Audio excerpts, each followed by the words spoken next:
Madame, Messieurs, bonsoir. Quel type de management voulez-vous pour le développement des entités décentralisées? Vous le savez, la RDC est un pays unitaire, fortement décentralisé, avec les entités décentralisées. Mais quel type de management pour permettre leur développement? Nous allons en parler dans cette émission. Nous avons fait venir sur ce plateau un professeur d'université. Il s'agit de M. Pablo Yodi Djoumé. Bonsoir. Bonsoir. C'est une émission qui passe le soir. Merci. Professeur Pablo Yodi Djoumé, vous êtes chercheur. Vous êtes chercheur, doctorant en sciences politiques et administratives à l'université de Kinshasa. Vous êtes également professeur à l'INBTP, chef des travaux à l'INBTP, enseignant à l'université chrétienne Cardinal Maloula également.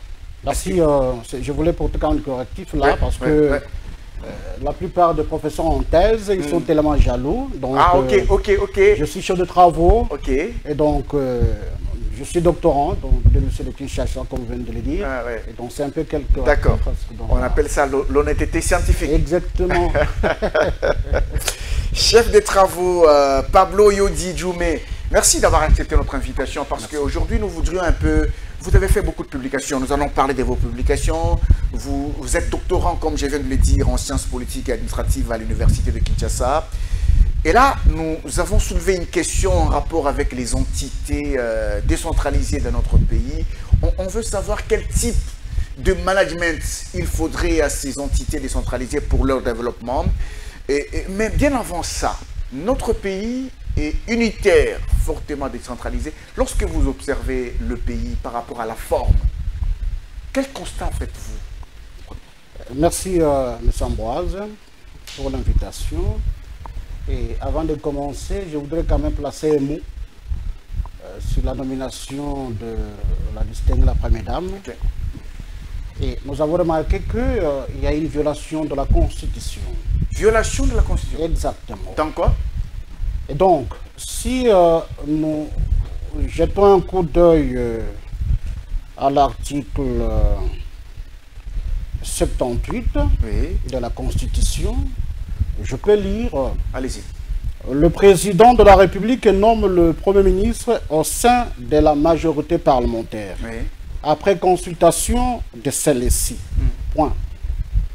Alinéa 3, on vous dit, si une telle majorité n'existe pas, le président de la République confie une mission d'information à une personnalité en vue d'identifier une coalition. Exactement, le président de la République a respecté d'abord la procédure, parce qu'il n'y avait aucun parti politique qui ait la majorité au Parlement. Il a nommé une personnalité pour identifier cette coalition. On dit Kabouya pour ne pas les citer. Exactement. Et après avoir identifié, quand vous allez à l'alinéa premier, on vous dit le président nomme le Premier ministre au sein de la majorité parlementaire. Alors, la question qu'on doit se poser, qui constitue la majorité parlementaire? C'est important de savoir, parce que nous ne sommes pas dans un système monocaméral, où il n'y a qu'une seule chambre. Mais nous sommes dans un système bicaméral. Il y a deux chambres. Exactement, nous avons deux chambres. Vous avez l'Assemblée nationale et vous avez le Sénat. Et donc, les sénateurs font partie de la majorité parlementaire. Ce sont les parlementaires.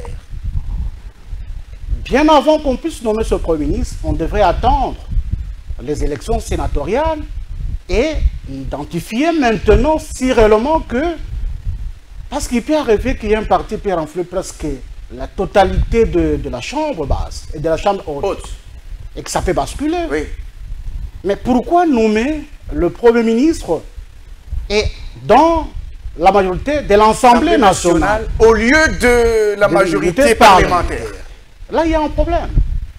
Il y a un problème. Est-ce que c'est les concepts parlementaires qui posent problème, justement? C'est là où ça pose un problème. Et puis, il faut toujours... Je reviens encore. Nous sommes dans un système bicaméral. Ça, c'est important. Et regardez bien. Deuxième violation, même dans le même article, quand on dit au sein de la majorité parlementaire, cela signifie que le Premier ministre devrait être un parlementaire. Ah, c'est ça l'esprit. Exactement. Donc le Premier ministre devait être un parlementaire au sein de la majorité parlementaire. Donc au sein de cette majorité parlementaire, on tire une personne. Exactement. Parce que c'est le fruit de l'émanation du peuple. Si on devait raconter l'assentiment du président de la République, on devait dire le président de la République nomme le Premier ministre au sein ou en dehors. Là, ça c'est on aurait dû écrire de cette manière-là. Exactement. Au sein ou en dehors de la majorité parlementaire. Là, ça se comprend. Là, ça se comprend. Et donc, j'espère bien que ça ne fâche à personne, ce sont mes analyses personnelles. Effectivement, c'est scientifique, mais est-ce que ça ne ferait pas allusion aux partis qui composent cette majorité dite parlementaire? Mais il n'y avait aucun parti politique. Okay? Parce que quand on parle de la majorité parlementaire, vous devez avoir la majorité à l'Assemblée nationale, la majorité au niveau du Sénat, et quand vous mettez ça, vous dégagez maintenant la majorité parlementaire pour nommer le Premier ministre. Mais cela n'était pas le cas. Bon, on le concède, parce que ce n'est pas la première fois que sous Kabila il y avait cette violation, mais il s'est rattrapé à la dernière minute, à l'époque. Allez-y. Parce que, à ce niveau-là, nous avons la majorité parlementaire et la majorité présidentielle. Oui. Il y a certaines personnes qui sont dans la majorité parlementaire, mais ils ne sont pas dans la majorité présidentielle. Effectivement, parce que c'est des choses différentes. Et ça fait comprendre. Et il y a aussi des gens qui sont dans la majorité présidentielle, mais ils ne sont pas dans la majorité parlementaire. Ça, c'est une précision de taille que nous devons comprendre. C'est pourquoi on devrait retoucher un peu pour dire au sein ou en dehors, c'est-à-dire pour essayer de récupérer aussi quelques personnes qui sont en dehors de cette majorité parlementaire, mais qui font partie de la majorité présidentielle. L'actuelle première ministre, la dame Judith Toulouka, n'a pas été élue députée nationale. Non. Elle est de la majorité présidentielle. Elle n'est pas de la majorité parlementaire. Elle n'est pas de la majorité parlementaire. Elle est de la majorité présidentielle. En dépit du fait qu'elle appartient à l'UDPS. Oui. Parce qu'elle n'est pas élue députée. Elle n'est pas élue députée. Ça fait comprendre, cher ami. C'est important. Apparemment, c'est un problème de compréhension depuis très longtemps. Ça n'a pas commencé avec le régime. Effectivement, c'est comme ça. Nous venons de lancer un débat dès aujourd'hui. Oui. Je mets quiconque un défi. De venir vous prouver le contraire. Exactement. De vous dire si la majorité parlementaire ne concerne pas les Sénats. Non, voilà. C'est-à-dire qu'il doit me prouver le contraire. Ça, c'est l'esprit de la lettre. Majorité parlementaire. On aurait dû écrire, soit au sein de la majorité à l'Assemblée nationale. Oui, ça peut passer. C'est pourquoi aujourd'hui, le président a du mal de convoquer les deux chambres au Congrès pour maintenant engager la guerre avec le Rwanda.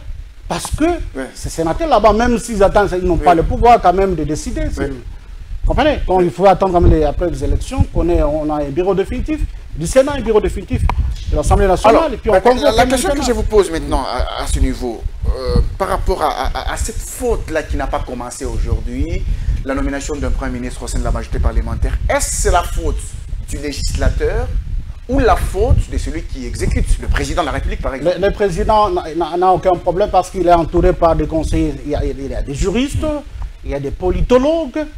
Nous regardons beaucoup plus, au lieu d'aider les choses de l'État dans le sens là, mais on a remarqué beaucoup plus ce sont les politocrates et les ventrologues qui sont autour du chef de l'État, au lieu de l'aider pour que les choses marchent mieux. Voilà un peu ça. Les ventrologues. Merci, c'était d'entrée des jeux. Nous allons passer à notre sujet du jour. Quel type de management pour le développement des entités décentralisées, la décentralisation, est-ce que vous estimez qu'elle est effective au stade actuel ou non? Très bien. D'entrée des jeux, il faudra quand même savoir. La décentralisation, en soi, vient du mot décentraliser, qui signifie déplacer le centre des décisions. C'est-à-dire confier des responsabilités aux entités territoires décentralisées. Et quand vous lisez notre constitution, on vous dit nous sommes dans un État unitaire fortement décentralisé. Alors, il faudra maintenant se poser la question. Nous avons combien d'entités territoriales décentralisées? Là, il faut lire maintenant l'article 3 de la Constitution. L'article 3 de la Constitution, on vous dit, nous avons 4 entités territoriales décentralisées. 4 seulement? 4. Nous avons la ville, nous avons les communes, nous avons le secteur, et nous avons la chefferie. 4 entités territoriales décentralisées. Ah, ben ça fait 4 quand vous les citez comme ça. Mais... Oui, 4. Parce que les gens confondent les provinces ne sont pas des entités territoriales décentralisées. Ah, ok. Ça, je vous l'ai dit. Ce sont des pouvoirs politiques. Les provinces sont des pouvoirs politiques. Oui, oui, des pouvoirs politiques. Ils n'ont pas d'entité décentralisée. Non, non, non, non. On doit être exact et correct. Alors, regardons aujourd'hui, les gens croyaient peut-être si on décentralise, c'est-à-dire ça peut amener le développement dans notre pays. Mais nous sommes en face d'une décentralisation chaotique. Exact. Chaotique. Rien ne marche. En soi, je prends un exemple d'une entité décentralisée.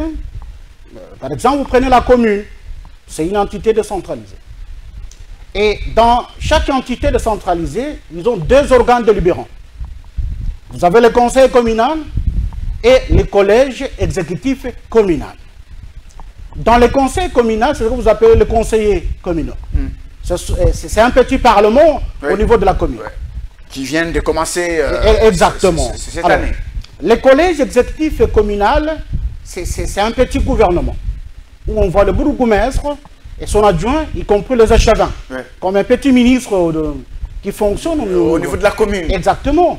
Et si un bourgmestre n'arrive pas à répondre aux désirata de la population, il doit être interpellé au niveau du conseil. On dit, monsieur le bourgmestre, regardez, il y a un problème d'insécurité, il y a Poulouna, il y a ceci, machin, tout ça. Dites-nous pourquoi ça ne marche pas. Et la question de savoir, est-ce que ces conseillers, ils ont cette notion où ils étaient mis à niveau pour comprendre l'importance de cette responsabilité. C'est très important. Parce que nous avons remarqué aujourd'hui, on a organisé les élections seulement à une seule entité décentralisée, la commune. Il n'y avait pas d'élection au niveau de ville, ni de chefferie, ni de secteur. Il y a un problème. Il y a un problème. Alors, parce qu'on dit quel type de management maintenant? Avant d'arriver au management, tout à l'heure vous disiez que la ville, ou bien la province, n'est pas une entité décentralisée. Exactement. Le cas de la ville de Kinshasa, par exemple, est-ce une entité décentralisée? Écoutez, quand vous lisez l'article SUPA 2, ou bien on vous dit la République démocratique du Congo a 25 provinces, plus la ville de Kinshasa. Et je condamne sur ce plateau ceux-là qui disent ville-province. Non, écoutez, c'est pas bon. Parlons au moins de la province de Kinshasa. Et donc... De la ville de Kinshasa? La ville de Kinshasa. Pas la ville-province? Non, non, on parle de la ville de Kinshasa. Parce que la personne qui gère la ville de Kinshasa, on l'appelle gouverneur. Par défaut, nous acceptons comme ça. Ah, ok. Ok? Parce que, pourquoi on l'appelle le gouverneur? Parce que c'est le centre ou le siège des institutions. On lui confère le titre d'une province, mais n'est pas une province. Je donne l'exemple pour la meilleure compréhension. En 2006, et puis 2011, on disait le porte-parole de l'opposition aura les rangs d'un ministre d'État. C'est-à-dire, il n'est pas le ministre d'État, au regard des responsabilités, on l'amène au titre de ministre d'État. C'est la même chose avec la ville de Kinshasa. Comme il y a le siège des institutions, nous l'amenons à ce niveau-là, au même titre d'égalité comme de province. Mais sur le plan administratif, c'est une ville et non une province. Non, non. On parle pas question de ville province, on parle de la ville de Kinshasa. C'est clair, dans la Constitution, on dit 25 provinces plus la ville. On ne dit pas plus la ville-province de Kinshasa, on parle de la ville. D'accord, donc Kinshasa est une entité décentralisée? Non, non. Non. Parce que comme elle a déjà le statut d'une province, ça ne peut pas encore jouer. C'est-à-dire, entité maintenant, ce sont des communes. Aujourd'hui, comme Barumbu, comme Kinshasa, Lingwala, ce sont des entités totalement décentralisées. Ah, ok. Allez-y. Alors, nous parlons maintenant du type de management. Très bien. Alors, qu'est-ce qui a fait en sorte que nous puissions réfléchir à ce sens?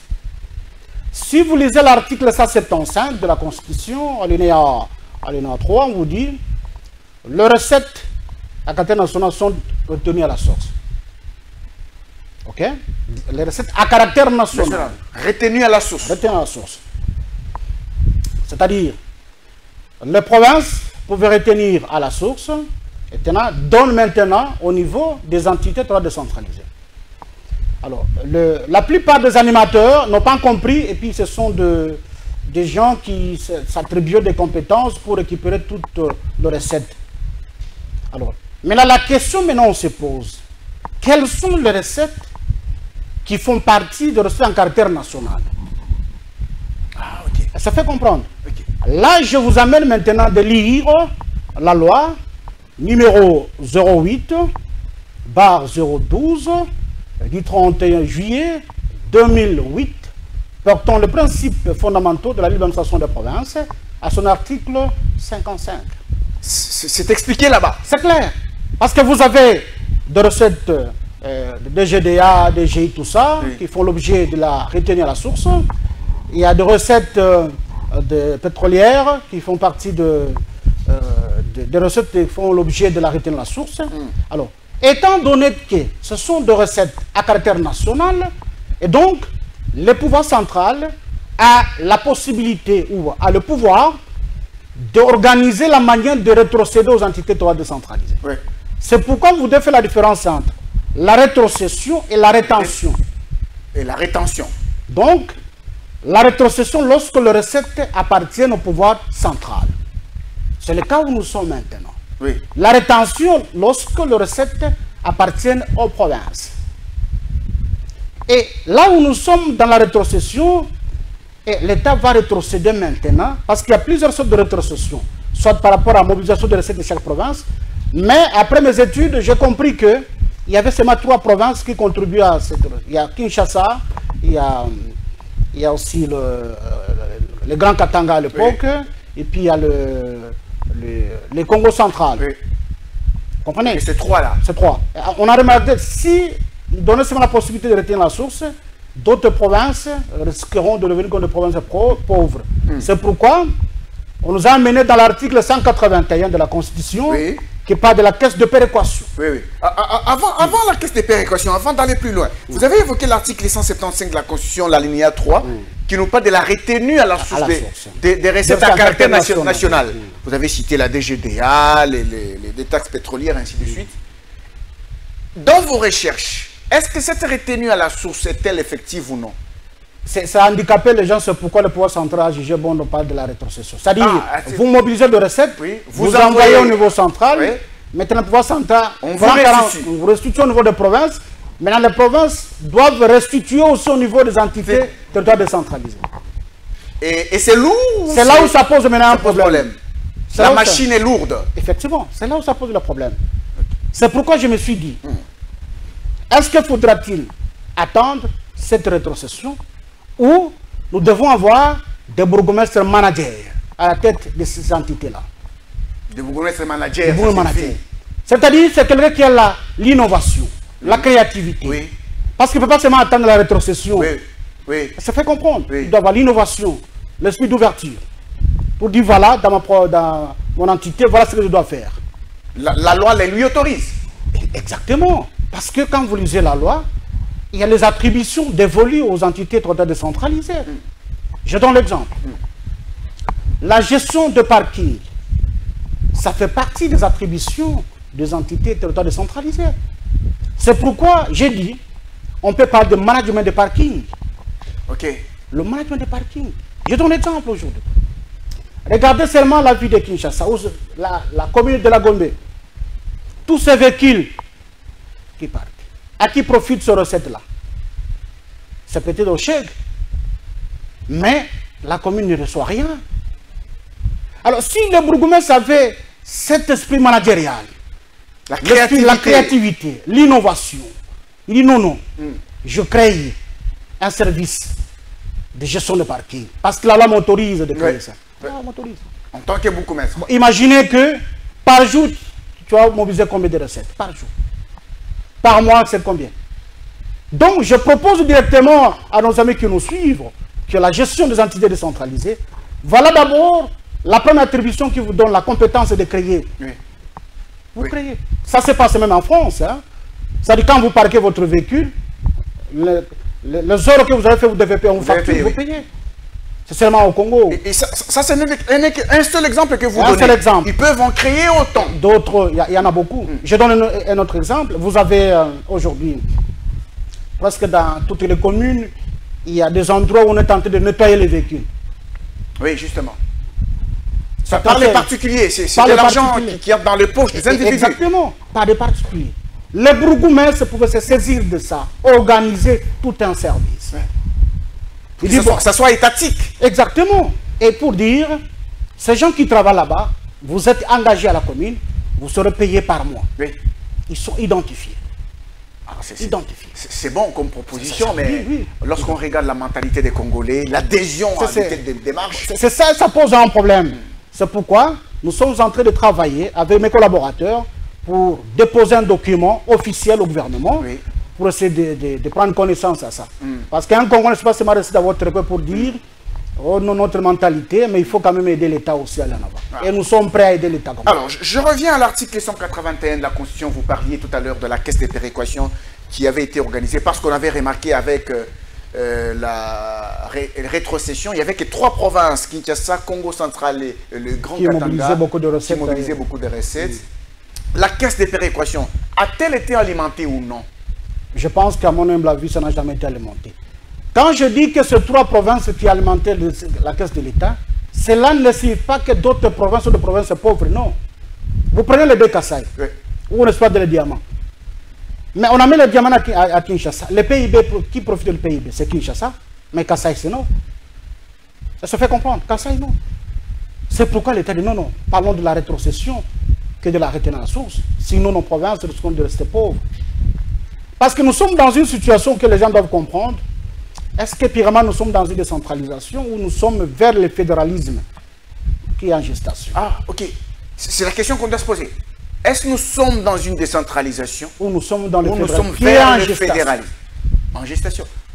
Mais le fédéralisme, ce n'est pas tellement soutenu au Congo par les Congolais qui ont peur de voir le pays être balkanisé. Oui, exactement. Ils peuvent avoir peur parce que nous avons de l'histoire. Souvenez-vous, après l'élection de 1957, où Tchombe avait perdu avec ses frères, tout ça, et qui a poussé de créer ce qu'on appelle la sécession katangaise, où Katanga était devenu un État, avec la monnaie katangaise, qu'on appelait un franc katangais qui valait à 2 $ américains à l'époque, avec une gendarmerie katangaise. On ne peut pas y revenir parce que ce sont des velléités qui existent jusqu'à aujourd'hui. Mais nous devons comprendre que il y a des courants qui soutiennent qu'on a directement à la décentralisation. Il y a d'autres qui proposent qu'on a directement au fédéralisme. Alors, c'est pourquoi, au-delà des propositions au niveau des entités décentralisées, puisque nous sommes dans une décentralisation chaotique, et j'avais proposé, on dit, nous devons accepter qu'on parle de la décentralisation sélective. Décentralisation sélective. Ça signifie quoi? Cela signifie quoi? Au lieu de généraliser presque toutes les entités, on part phase par phase. C'est-à-dire, vous prenez l'entité en termes d'infrastructure, de bâtiments, de tout comme ça. On commence avec ça. Lorsque cette entité se développe, on va dans une autre entité. Lorsque cette entité se développe, on va dans une autre entité. Qui est de lancer d'une manière générale, et on ne sait pas par où commencer. Ça existe, ça? Mais oui, c'est une proposition. Ça doit être défini dans une loi. Non, non, c'est une proposition qui vient de moi. Ce n'est pas dans la mise en œuvre. Oui. Ça dit pour qu'on sente vraiment que nous sommes véritablement de la décentralisation, qui pouvait amener le développement, donc nous pouvons accepter qu'on puisse aller dans la décentralisation sélective que des journalistes. C'est important.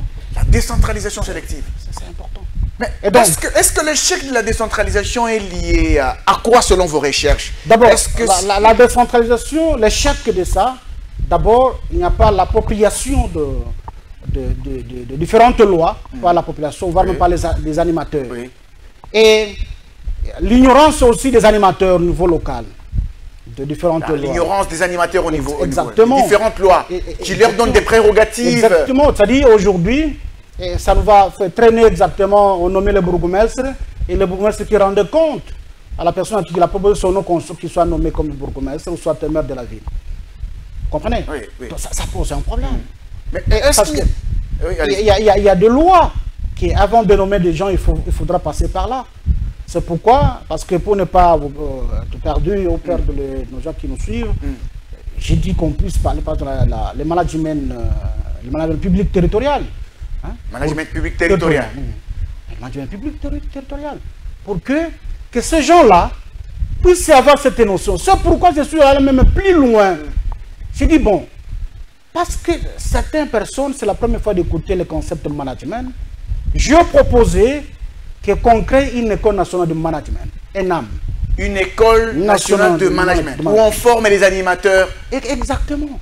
Comme l'ENA. Comme l'ENA, l'éducation publique. Alors, la question maintenant, à qui reviendra cette gestion? Est-ce qu'au ministère de l'enseignement supérieur universitaire? Est-ce qu'au ministère de la décentralisation? Ou est-ce qu'au ministère de l'Intérieur? C'est ça maintenant. Il y aura encore un autre conflit là. Donc là, nous devons définir, parce que ce sont des propositions que je vais amener pour dire on peut créer cette école nationale de management. Parce qu'il faut former. Oui, il faudra une gestion multisectorielle. Exactement, mon cher ami. Parce qu'aujourd'hui, la plupart des gens qui sont nommés aujourd'hui comme élus comme conseillers, ils ne savent pas par où commencer. Ils ne savent pas par où commencer. Monsieur Pablo Yodi Djoumé, est-ce que l'échec de la décentralisation n'est-elle pas non plus lié aussi au fait qu'il y a un conflit de compétences entre le gouvernement central, le gouvernement provincial et les entités décentralisées?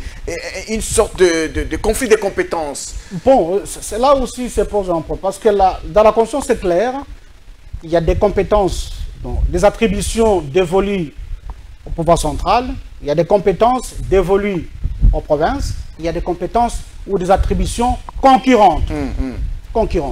Et donc, s'il y a un problème de conflit de compétences, c'est-à-dire que c'est la mauvaise volonté des animateurs, parce que la loi autorise, si l'Assemblée nationale ou le pouvoir central veut décider dans les attributions dévolues aux provinces, il a fallu maintenant demander au niveau de l'ensemble provincial de prendre un édit l'autorisant de prendre des décisions dans le secteur qui lui appartient. C'est ça le problème.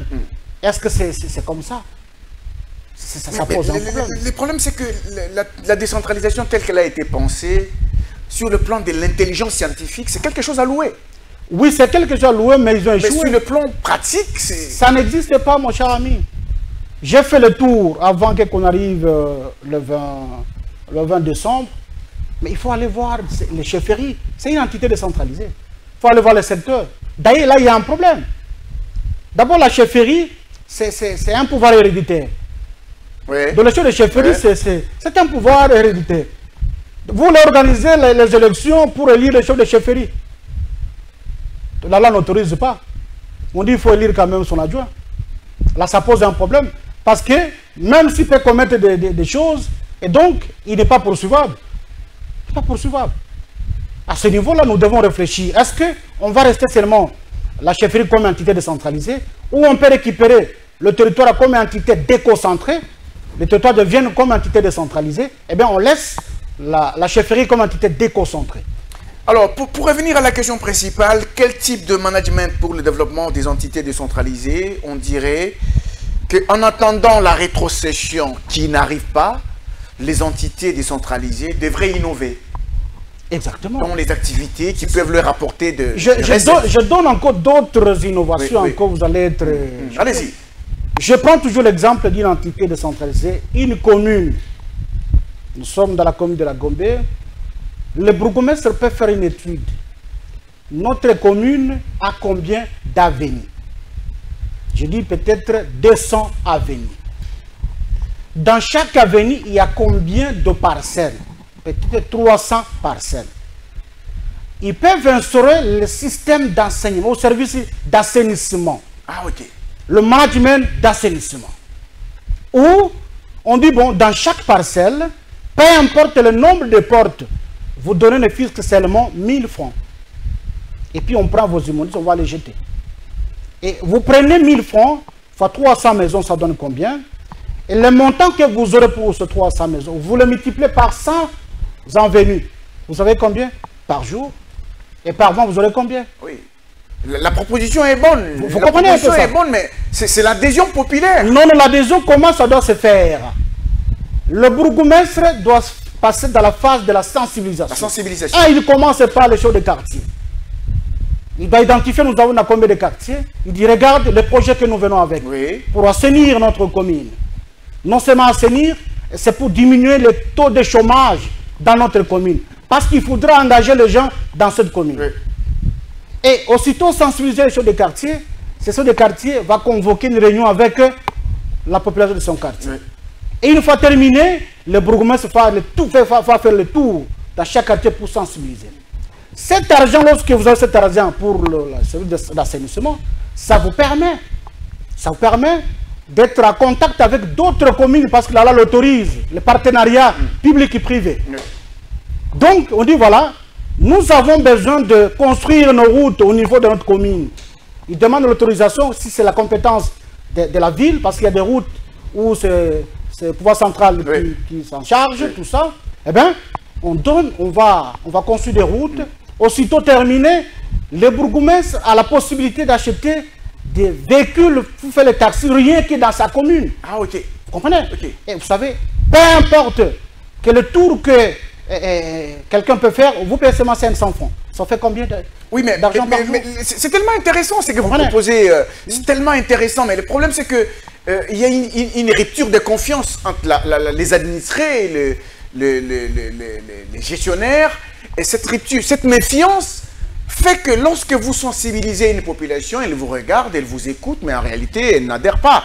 Parce qu'elle vous dit, mais vous allez voler cet argent, vous n'allez pas mettre ça dans la gestion de la chose publique, et ainsi de suite, ça pose problème.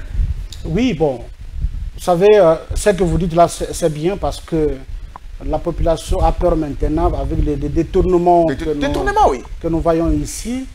Mais bon... Au point que vous avez une idée, mais pour qu'on l'épouse, on la comprend, on dit elle est bonne l'idée, mais pour qu'on vous donne cet argent, qu'on paye même la taxe. N'empêche que, même si il y a le détournement à tous les niveaux, n'empêche qu'on ose d'abord. Il faut oser. Il faut oser de sensibiliser. Et on va regarder le thème d'adhésion. Si c'est 100%, vous avez 40%, et que ces gens regardent ce que vous avez reçu comme argent, vous travaillez. Vous voyez que ça peut encourager les autres pour appuyer ces activités. Oui, parce qu'il y a d'autres qui pensaient à une sorte de taxe qu'on payerait comme on paye la TVA. Vous voyez, comme on paye la TVA, c'est à travers ce qu'on consomme. Ça, c'est très facile. Tous les ménages payent la TVA. Quand on dit, voilà, 1000 francs par parcelle, imaginez si vous êtes 10 portes. Ça fait 10 000. Non. On paye 1000 francs par parcelle, non par maison. 1000 francs par parcelle. Ça dit 10 portes, ça dit chacun va donner combien? 100 francs. 100 francs. Si vous refusez, vous êtes des sorciers. Voilà, 100 francs. C'est rien, je vous jure. Hein? C'est rien. Donc, il ne faut pas aller montrer les gens, non. Commencez par des petites choses qui va faire en sorte que le pays se développe. Très intéressant. N'attendez pas seulement le pouvoir central. Très intéressant.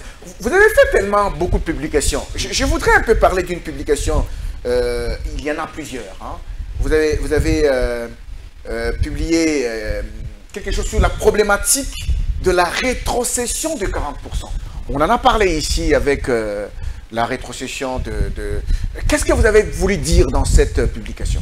Bon, dans problématique de la rétrocession de 40%. Nous venons d'intervenir à une partie ici. Alors, nous avons fait une analyse sur base des concepts clés sur l'interprétation. Parce qu'il y a des interprétations. Il y a l'interprétation juridique. Il y a l'interprétation politique aussi également. Ça, nous devons savoir. C'est pourquoi j'ai apporté l'éclairage. Parce qu'il y a certains qui disaient qu'il y avait violation de la Constitution. Mais dans cet acte, j'ai démontré qu'il n'y avait pas la violation de la Constitution. Il n'y avait pas. C'est-à-dire, l'État a récupéré seulement ses responsabilités. Parce que quand vous lisez la Constitution, vous dites l'État doit veiller à la distribution équitable de richesses nationales. Donc, c'est normal qu'on parle de la rétrocession que de la retenue à la source.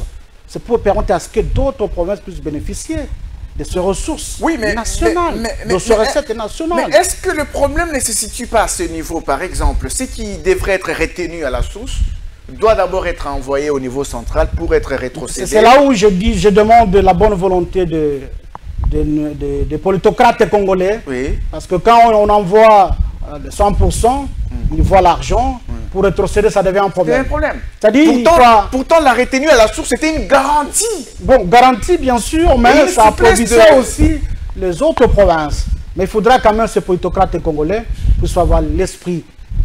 Il dit, voilà, la gestion efficace, efficiente, pour essayer quand même de rétrocéder ces 40%, parce que la province a besoin de fonctionner. Ces entités décentralisées, ils ont besoin aussi de fonctionner en tant que telles. C'est vraiment important. La problématique de la rétrocession des 40% fait partie de l'une de vos publications. Vous en avez eu beaucoup, hein? Oui, exactement. J'ai parlé aussi de problématique des ADF Nalou qui sont tirés après. La problématique des ADF. Justement, lorsque vous en parlez, ça me renvoie à ce qui se passe dans l'Est du pays.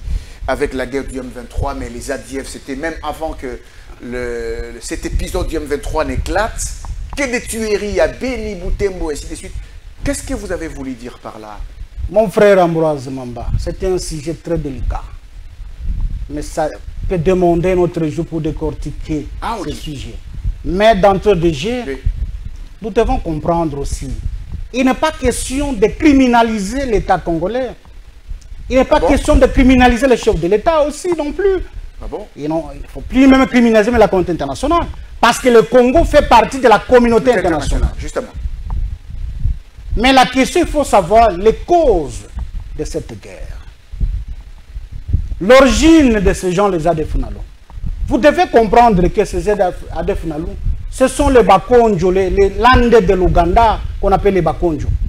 Les Landais de l'Ouganda. De l'Ouganda. C'est ce qu'on appelle les Bakonjo. J'ouvre des fenêtres, je ferme parce que c'est un débat où prochainement viendra des dates pour faire en sorte pourquoi ils ont quitté l'Ouganda pour venir au niveau de Rwenzori et ils ont commencé à faire des opérations là-bas et ils ont quand même des racines là-bas. Ils sont tentés. Donc, ce sont des sujets... Professeur, je vais vous chercher prochainement pour qu'on parle justement de cette question. Les Nandés de l'Ouganda. Il y a aussi des Nandés au Congo. Exactement. Ils sont là. Ils quittent l'Ouganda. Oui. Ils viennent s'installer au Congo. Ils n'avaient pas quitté l'Ouganda par leur joie. Oui. Parce qu'il y avait une pression, la guerre, qu'on l'avait chassé là-bas. Ils ont dit, voilà, allons au Congo parce que nos frères sont là. Leurs frères Nandés. Voilà. Ils peuvent nous accueillir. Ils peuvent nous accueillir. C'est le cas aujourd'hui. Quand vous allez au Congo-Brazzaville, je pense qu'il parle le Kikongo aussi là-bas, non? Oui. Et Congo ici parle le Kikongo aussi également. Quand vous allez en Angola aussi également, tout ça, machin. Imaginez s'il y a la guerre ici, les Nékongo traversent Congo-Brazzaville, s'ils sont mal accueillis, tu vois comment ça fait? Tu vois comment ça fait? On parle du terrorisme, les ADF, du terrorisme. Bon, Ambroise Mamba, ce sont des questions purement sécuritaire, où on doit aborder avec des pincettes. Oui. Prendre avec la sagesse. Il faut vraiment, en tout cas, qu'on aborde ce sujet-là. En tout cas, soyez calmes. Prochainement, je viendrai. On va en parler prochainement. La problématique des ADF, Nalu, qui sont-ils? Et après, c'est la question que vous avez posée dans votre publication. La question des ADF, Nalu, qui sont-ils? Et après? C'est pourquoi je vous dis, soyez calmes. On va en parler prochainement. Alors, l'autre publication, c'est l'enrôlement et l'utilisation des enfants dans la guerre de l'Est. On enrôle et utilise des enfants dans la guerre de l'Est. Mais vous oubliez en 97, on avait enrôlé et utilisé les enfants mineurs, non? Vous savez les conséquences? D'abord, sur le plan psychologique, il y a des conséquences. Il y a des Kadogo qui sont ici à Kinshasa. Oui. Certains, ils ont trouvé la vie, d'autres sont devenus des professeurs. Je ne sais pas si c'était leur nom aussi. Et aussi, ils avaient quand même les mesures d'encadrement, ils étaient encadrés. Certains petits sont devenus des fous aussi également. Est-ce qu'il est important? Parce que la loi protège ces enfants-là. Mais pourquoi utiliser ces enfants? Parce qu'à un moment, quand on dit de tuer, les tue. On les impose, non? Vous comprenez? C'est un enrôlement forcé. Bon, enrôlement forcé, bien sûr. Pourquoi enrôler les enfants? Pourquoi les utiliser? Pourquoi? Ce sont des bonnes questions. Pourquoi enrôler les enfants? Pourquoi les utiliser? Non. À un moment, mon frère Ambroise, vous savez... Ça, ce sont les groupes armés. Oui, les groupes armés. Et que quand vous étudiez tous ces groupes armés, ce que j'aime, c'est tous parlent le même langage. Vous savez pourquoi? Oui. Il dit, nous cherchons que le Congolais puisse vivre ensemble. Que les Congolais puissent vivre ensemble? Oui, oui. Parce que même si les gens qui créent sorte qu'on parle de la balkanisation, oui, vous n'écouterez jamais dans la bouche de ces gens-là qu'on parle de la balkanisation. Non. Ils vous parlent seulement sur l'unicité. C'est un mensonge. Bon, je ne sais pas s'il y a le mensonge, tout ça, bon. On se sous réserve, mais néanmoins, c'est un message fort. C'est pourquoi aujourd'hui, que le Congo, il était parmi les visés pour la balkanisation, mais en tout cas, ça ne marche. Et ça ne marchera pas. Qu'est-ce qui ne marchera pas? La division de la balkanisation du Congo. Oui. Non. Qu'est-ce qui vous le fait dire? Je dis ceci, que peu importe l'utilisation des nationaux, tout ça, le Congo ne sera pas balkanisé. Ça, je vous l'ai dit. Ah bon? Ça, je vous l'ai dit. Il y a des gens qui le disent, mais pourtant le constat sur terrain est autre. Notre pays est occupé pendant plusieurs mois maintenant. Bon, plusieurs mois, chers frères du Nord Kivu, je suis de cœur avec vous. Est-ce que vous savez que j'ai fait une partie de mes études au Nord Kivu? Ah bon? Oui. J'ai étudié au complexe scolaire Mavuno. Vous comprenez? Donc je connais les milliers. Et quand je vois les images, ça me fait très mal au cœur. Chers frères politocrates, les ventrologues, pensez d'abord à ces enfants qui souffrent. Quand vous regardez, on tue à une maman et son bébé au dos. Comment ça fait? Ça fait très mal. Et cet enfant, lorsqu'il va grandir, il a senti même avec quel souci. Et donc, nous avons besoin de la paix. Parce que pour construire nos entités droits décentralisées, on a besoin de la paix.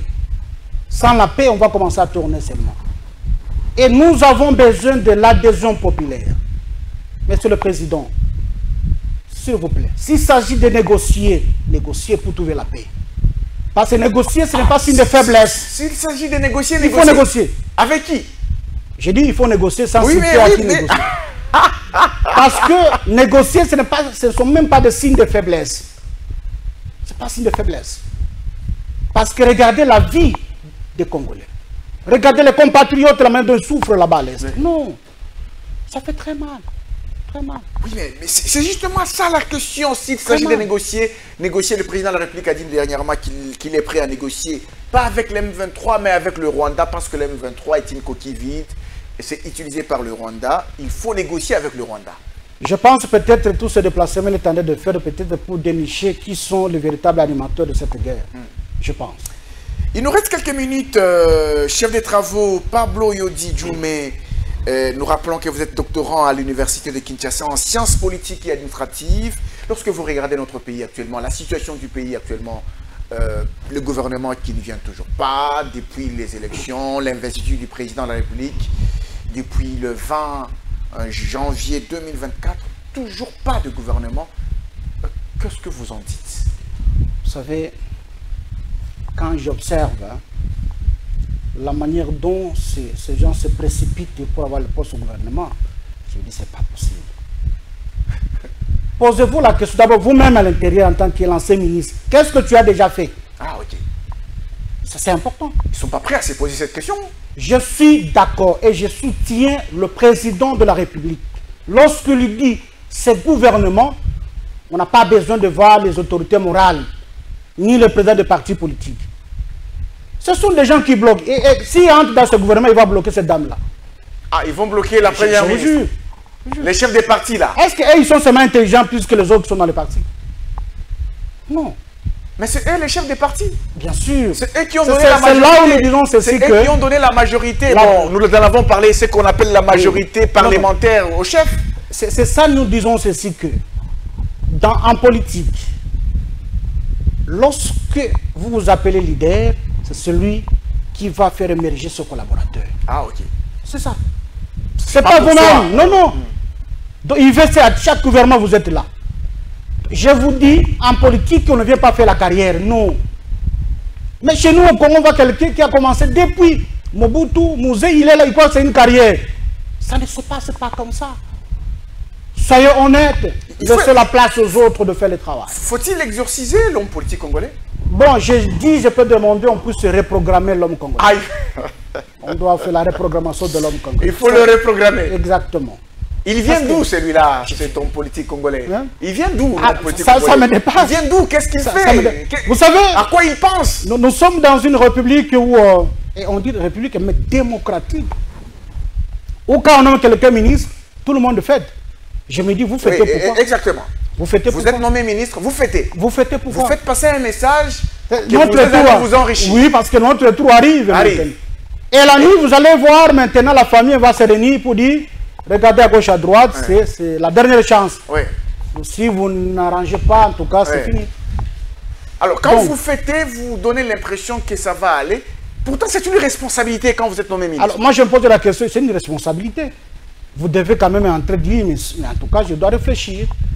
qu'est-ce que je dois apporter comme des souffles nouveaux dans ce gouvernement. Parce qu'on a parlé du gouvernement de Wario, mais ce gouvernement va parler de quel gouvernement maintenant? Hein? La Première ministre a parlé du gouvernement pour valoriser la compétence professionnelle, quelque chose comme ça. Bon, quand on parle de la compétence... On n'aura que des slogans apparemment. Mais quand on parle de compétences professionnelles, mais la plupart des gens qui sont dans les partis qui n'ont même pas de compétences, excusez-moi de l'expérience professionnelle, mais ils ont des compétences aussi. Ils ont des compétences. Ils ont des compétences. Mais qu'on ne leur donne pas la chance. Parce que la plupart des autorités morales, des chefs de partis politiques, ils ont peur. Si une fois vient au gouvernement, il peut avoir les moyens. Demain, on peut les déboulonner. Vous voyez, c'est ça l'esprit congolais. Alors, il faut donner la chance à tout le monde. Nous avons fini pour aujourd'hui. Nous allons vous rappeler pour parler de la problématique des ADF, Nanlou et qui sont-ils et après, prochainement. Aujourd'hui, on parlait de la décentralisation. Quel type de management pour le développement des entités décentralisées? Nous avons parlé de la commune, la ville, les secteurs et la chefferie, comme les 4 entités décentralisées. Vous avez donné des exemples. Qu'est-ce qu'on peut retenir pour ce soir, le mot de la fin pour vous? Donc, ce que vous pouvez retenir aujourd'hui, que, chers Congolais, nous sommes dans une décentralisation chaotique et nous avons proposé qu'on parle de la décentralisation sélective. Au-delà de cela, nous demandons au gouvernement, et avec des propositions que je peux déposer sur la table de quiconque, qu'on crée une école nationale de management pour former les animateurs des entités territoriales décentralisées. Et nous avons proposé qu'on parle de management public territorial. Et donc, ce sont des propositions que nous sommes en train de travailler et que si quelqu'un veut nous approcher, c'est à travers notre ami Ambroise Mamba. Merci. Et que nous sommes prêts à réagir. Merci. Merci beaucoup. Merci. Une petite question justement, la création de l'école de management des entités décentralisées, on devrait peut-être aussi ajouter le rapport entre les animateurs des entités décentralisées et les animateurs du pouvoir central, par exemple, pour gérer ces rapports. Exactement, parce qu'une fois parce que c'est à travers cette école on va les enseigner tout ça. Parce qu'il doit avoir l'esprit de créativité, d'innovation et comment le respect de la hiérarchie. Et vous devez savoir ceci que le rapport, ce n'est pas un rapport hiérarchique, c'est justement, ils ont ce qu'on appelle le rapport de tutelle. Le rapport de tutelle. C'est-à-dire, il regarde si la conformité des actes, est-ce que ces actes qu'ils posent sont conformes aux lois. Il n'a pas les rapports de hiérarchie pour donner les ordres. Non, Ah oui, il y a la confusion là-dessus. Hein. Là, on se place dans un rapport hiérarchique. Non, non. L'autre donne des injonctions. Il dit non, je vous arrête, vous ne devez pas faire ça. Et puis ça pose problème. Voilà. Merci beaucoup, chef de travaux Pablo Yodi Djoumé. Nous rappelons que vous êtes chercheur. Vous êtes doctorant en sciences politiques et administratives à l'université de Kinshasa. Chef de travaux à l'INBTP. Enseignant à l'université chrétienne Cardinal Maloula. Merci d'avoir été sur ce plateau des tables rondes. Merci beaucoup. Merci. Mesdames et messieurs, c'est par là que nous terminons cette émission. Je pense que vous avez aimé. Merci à vous de l'avoir suivi. On vous retrouve prochainement pour d'autres numéros des tables rondes. À bientôt.